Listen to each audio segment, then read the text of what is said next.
ახალი სახმელეთო ოპერაცია, ინტენსიური ოპერაცია ჩრდილოეთიდან დაიწყეს და ამჟამად მრთული ვითარებაა სუმის ოლქში 4 სოფელზე არის საუბარი, როგორც ვიცი, სადაც შემოჭრილები არიან ოკუპანტები. რა ინფორმაცია გაქვს, რა შეგვიძლია გითხრა ამასთან დაკავშირებით?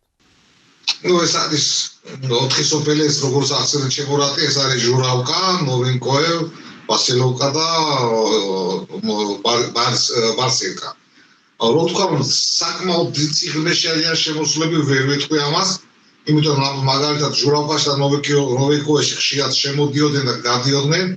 Რო თქვა, რომ ისაც სიტყვაზე გაემყარეს პოზიციები და უკვე გამაგდნენ, მაგასაც ვერ ვეთქვი, იმიტომ რომ ჩვენი უპირატო საშუალებებით ძალიან ძლიერ დათქვეს ვაყენებთ და იმედი მაქვს, რომ კვირის ბოლომდე საკმაოდ შედეგს მივახცევთ და ისევ დავაუბრუნებთ რუსებს თავიანთ ტერიტორიაზე.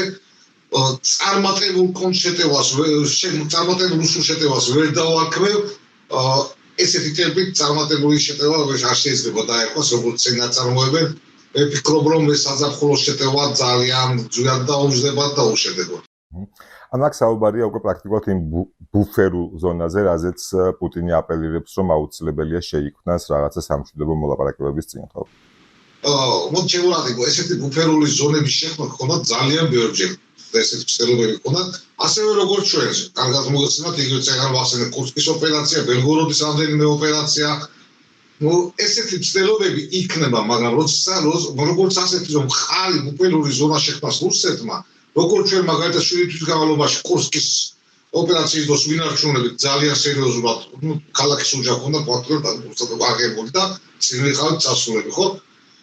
ვერ შეძლებენ ამჯერად შემოვლათ იმ პირობებში დღეს უკრაინა როგორც არის უკვე მომზადებული.